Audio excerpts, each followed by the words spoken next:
నమస్కారం. భక్తివన్కి స్వాగతం. నేను రూపానాథళ్ళ. శ్రీ శ్రీ శ్రీ భారతీ తీర్థ పురస్కార గ్రహీత, ప్రముఖ ఆధ్యాత్మికవేత్త, motivational speaker doctor Chekkilla Rajendra Kumar గారు మనతో పాటు స్టూడియోలో ఉన్నారు. వారితో మాట్లాడి పురాణాల్లో మానవ సంబంధాల గురించి తెలుసుకుందాం. నమస్కారం సార్. విద్యా వినయ సంపన్నం వీతరాగం వివేకినం వందే వేదాంత తత్వజ్ఞం విదుషేఖర భారతి. సార్, రాముడికి 16 గుణాలు అంటారు. ఇప్పుడున్న జనరేషన్ కి ఈ 16 గుణాల గురించి మీరు ఎలా వర్ణిస్తారు? అమ్మ, రాముడి 16 గుణాలు మనం అలవర్చుకుంటే మనం కూడా రాముడు అవుతాం. మన దగ్గర అంత శక్తి లేదు, అంత ఆలోచన విధానం లేదు, అంత ఓపిక ఎవ్వరికి లేదు. కానీ రాముడిలో 2 గుణాలు ఇప్పుడున్న ఆధునిక యుగంలో ఆ 2 నేర్చుకుంటే 16 గుణాల రాముడెత్తు ఈ వీడు ఎదుగుతాడు. ఆ 2 గుణాలు ఏంటిదంటే, రాముడు స్మితపూర్వ భాషి. 2వ గుణం ఏంటంటే ఎప్పటికీ కృతజ్ఞపూర్వకంగా ఉండేవాడు. స్మితపూర్వ భాష అంటే, స్మిత అంటే నవ్వడం, పూర్వ భాష అంటే నువ్వు కనబడ్డావు అనుకోండి, నేను ఇలా వస్తున్నాను, మీరు ఇలా వస్తున్నారు. ఇప్పుడున్న జనరేషన్లో నాలాంటి వాడు ఏమనుకుంటాడంటే, నాకన్నా వయసులో చిన్నది, నేను ఎన్నో చెప్తున్నాను, ముందు తను నన్ను మాట్లాడాలనుకుంటాను. రాముడు అలా కాదు, నవ్వుతూ ఏమ్మా ఇప్పుడే వస్తున్నావా అని స్మితపూర్వ భాష తనే ముందు మాట్లాడేవాడు. అది ఇప్పుడు మనం చాలా మందిని చూస్తుంటాం. మీరు అంటే ఊహించుకుంటే కూడా తెలుస్తుంటుంది. మన ఇంట్లో ఏదో ఫంక్షన్ అవుతుంది, ఓ పెద్దవాడు తాత లాంటి వ్యక్తి కూర్చున్నాడు అనుకోండి, వాడు అబ్బాయి వస్తుంటే ఏరా నాన్న ఇప్పుడు వస్తున్నావు అన్నాడు, ఏరో చూడకుండానే పోతున్నావు అంటాడు. కొద్ది గొప్ప యాటిట్యూడ్ అందరికి ఉంటుంది. ఆ పిల్లవాడు ఏమనుకుంటాడంటే, ప్రతిసారి కనబడ్డప్పుడల్లా ఇంతే మాట్లాడతాడని నెక్స్ట్ టైం అలా మొహం పెట్టుకొని పోతాడు. అలా కాకుండా ఏరా నాన్న ఇలా రా అని నవ్వుతూ మాట్లాడారనుకోండి. రాముల్లో ఉన్న గొప్ప గుణం అదే, స్మితపూర్వ భాషి. అందరికన్నా ముందు మాట్లాడేవాడు. అందు గురించి ఆయన రామచంద్రమూర్తి అయ్యాడు. ఆ రామచంద్రమూర్తిలో ఉన్న 16 గుణాలలో ముఖ్యమైన ఇవి 2 నేర్చుకుంటే చాలు మనం. స్మితపూర్వ భాషి, కృతజ్ఞపూర్వకంగా ఉండేవాడు. థ్యాంక్స్ అనండి, గ్రాటిట్యూడ్ అంటాం కదా మనం. రాముడిలో గుణం ఉండేది. మనం అనుకుంటాం, ఏమండి రాముడికి ఏం అవసరం అండి, ఆయన మహారాజు, ఆయన ఎవరి దగ్గర సాయం పొందుతాడు, ఎక్కడ గ్రాటిట్యూడ్ ఉంటాడంటే, మీకు ఒక విషయం చెప్తాను. రామాయణంలో చాలా సంఘటనలలో రాముడు చెప్తాడు, కానీ మనము అర్థం చేసుకోవడానికి ఈజీగా చెప్పడానికి అజ్యూమ్ చేసుకోండి. రాముడు ఒక పక్క గ్రామంలోకి వెళ్ళాడు. ఆ వెళ్ళినప్పుడు ఒక అడ్రస్ అడుగుతున్నాడు. అయితే అతను అడ్రస్ అడుగుదామనుకొని ఆ రథం ఆపడమో లేదా గుర్రం మీదకి దిగో ఆ చెట్టు దగ్గర ఉన్న పెద్దవాళ్ళని అడగాలని వెళ్తున్నాడు అనుకోండి. రాముడి కన్నా ముందు ఇంకొక అతను వెళ్ళాడు. వెళ్ళి ఆ రాముడు వెళ్ళే అడ్రస్ దగ్గరికి అతను వెళ్తున్నాడు అనుకోండి. అప్పుడు అతను ఏమడుగుతాడు, బాబాయ్ గారు ఇక్కడ పలానా రామయ్య గారి ఇల్లు ఎక్కడానో లేకపోతే భీమయ్య గారి ఇల్లు ఎక్కడో అని అడిగాడు అనుకోండి. అతను ఏం చెప్తాడు, నాన్న ఇట్లా స్ట్రేట్గా పో, కుడి చేతికి తిరుగు, అక్కడ శివాలయం ఉంటుంది, శివాలయం పక్కన పెద్ద రావి చెట్టు ఉంటుంది, ఆ రావి చెట్టు పక్కన ఒక ఇల్లు ఉంటుంది, అదే ఆ ఇల్లు అంటాడు. రాముడు కూడా అదే వెళ్ళాల్సింది ఉంటే అతను రాముడికి చెప్పలేదు, పక్కవాడికి చెప్పాడు. అయినా కానీ రాముడు ఇంటికి వెళ్ళిన తర్వాత వాళ్ళ అమ్మకు 100 సార్లు చెప్పేవాడట, అమ్మా నేను ఇవాళ దారి తప్పిపోయినా, ఓ పెద్ద ఆయన అలా చెప్పడం వల్ల నేను సులువుగా వెళ్ళాను. 100 సార్లు చెప్పుకునేవాడు. అయితే మనం ఇప్పుడు ఇది కల్పితమైన కథలే కనిపిస్తుంది. రాముడు అడగడం ఏందండి, సైనికులు తీసుకెళ్తారు కదా, లేకపోతే భటులు తీసుకెళ్తారు కదా అనుకోవచ్చు. రాముడు జీవితంలోనే ఎప్పుడైతే రాముడు, సీతమ్మ వారు, లక్ష్మణుడు వనవాసానికి వెళ్తుంటే త్రివేణి సంగమం దగ్గర భరద్వాజ మహర్షి ఆశ్రమంలో ఆగుతారు. వారిని అడుగుతారు, మాకు ఒక మంచి స్థలం చూపెట్టండి, ఎక్కడైతే మేము ఉండి వనవాసం పూర్తి చేసుకోవచ్చు. అంటే భరద్వాజ మహర్షి ఏం చెప్తాడంటే, రామ నువ్వు ఈ యమునా నది తటం నుంచే పో, ముందుకు పోయినాక ఎడం పక్కకి తిరిగినాక మళ్ళీ ముందుకు పోయినాక నువ్వు కొద్దిగా ఒక 3 యోజనాలు 4 యోజనాలు పోయినాక ఒక పెద్ద వటావృక్షం వస్తుంది.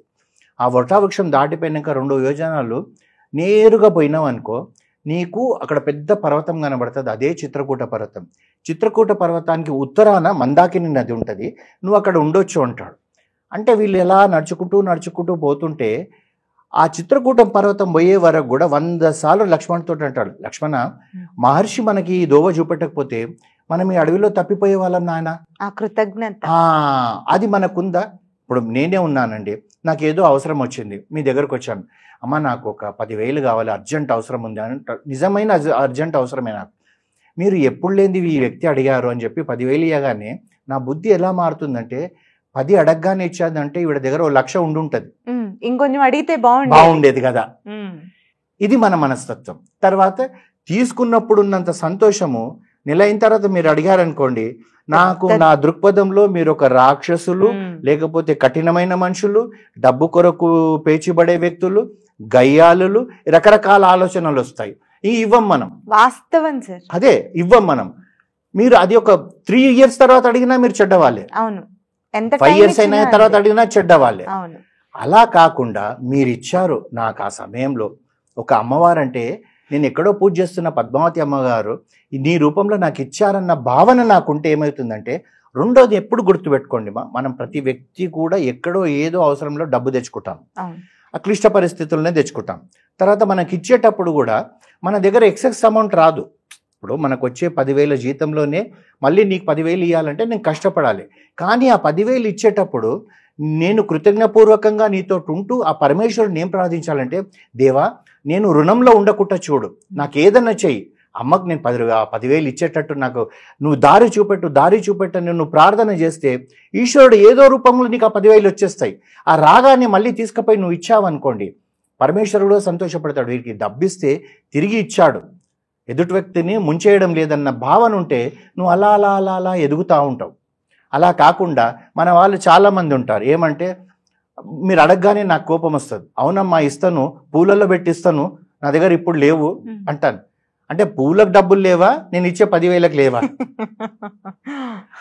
పూలలో పెట్టిస్తాం సంతోషమే, అసలు ఇప్పుడు రెండుట్లో ఏది లేదు, నా దగ్గర 10,000 లేవా, పూలకు డబ్బులు లేవా? ప్రతి వాళ్ళని మీరు చూడండి, కోపంతో అండి ఇస్తాము, ఏంటిది అంత ఇచ్చేస్తున్నావు, ఇవి ఇలా మాట్లాడతారు. తీసుకున్నప్పుడు అది ఉండదు. ఆ తీసుకునేటప్పుడు అమ్మా నువ్వు దేవత లెక్క నన్ను ఇచ్చావు, ఆపదలు ఆదుకున్నావు అంటాను. వెళ్ళేటప్పుడు ఆలోచిస్తారు, అరే నేను 10,000 అడిగాను, 20 అడిగితే బాగుండేదేమో. సరే, ఈ విషయానికి ఎంతమంది కనెక్ట్ అవుతారు? అందరూమా, ప్రతి ఒక్కరు ఇదే. మళ్ళీ నేను ఇచ్చేటప్పుడు మాత్రం అన్ని రకాల, అంటే ఎట్లా అంటే అసలు మీ మొహం చూస్తే నాకు కోపం వస్తుంటుంది, ఎక్కడ అడుగుతారు అని చెప్పేసి. మీరు అడగకున్నా కానీ మీరు వెళ్తూ నమస్కారం బాబాయ్ గారు అన్నా కానీ డబ్బు కొరకే నమస్కారం పెట్టిందేమో, ఇవన్నీ ఆలోచనలు మనకు వస్తాయి. అలా కాదు, కృతజ్ఞపూర్వకంగా ఉండాలి. స్మితపూర్వ భాష. నేను ఇవ్వలేకపోతున్నాను, కనబడగానే అమ్మా నేను ఇవ్వలేకపోతున్నా తల్లి, నీకు ఇంకో 2 నెలలు పడుతుందేమో, 3 నెలలు పడుతుంది అంటే నువ్వు కూడా ఏంటంటే మా ఎప్పుడైనా గుర్తుపెట్టుకోవాలి, ఏ వ్యక్తి దగ్గర కూడా ఎక్సెస్ అమౌంట్ ఉండదు.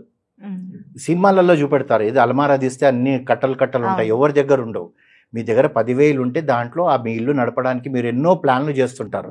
ఫైనాన్స్ మినిస్టర్ ఆమె ఎవరు మన ఏం పేరో ఉంది కదా, ఆవిడ కన్నా కూడా ఎక్కువ మీరు ఆలోచిస్తారు. అలా ఆలోచిస్తూ ఇల్లు గడుపుతున్నప్పుడు మీరు నాకు మంచి చేయడానికని ఇస్తే నేను మిమ్మల్ని ఎంత కృతజ్ఞపూర్వకంగా ఉండాలి. నా అత్యవసర పరిస్థితుల్లో మీరు ఇచ్చారంటే నేను ఇలా ఉండాలి, నేను నలుగురికి చెప్పుకోవాలి, అరే నాకు ఆ కష్టంలో ఆవిడ నన్ను కాపాడింది అని చెప్పేసి.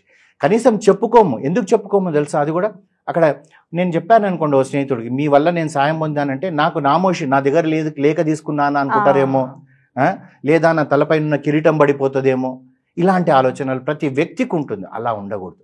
రామచంద్రమూర్తి దగ్గర ఏవి నేర్చుకోకండి. మీరు విలువిద్య నేర్చుకుంటారా? మీకు అవసరం లేదు. ధైర్యవంతుడు అంటారు, అవసరం లేదు. కానీ మీరు నేర్చుకోవాల్సింది 2 ఎదుటి వ్యక్తిని నవ్వుతూ మాట్లాడండి, ప్రేమతో మాట్లాడండి. రెండవది, మీకు ఏ ఘోరంత సహాయం చేసినాని జీవితకాలం గుర్తుపెట్టుకోండి. ఇప్పుడు మనం ఒక చిన్న మాట చెప్తానండి.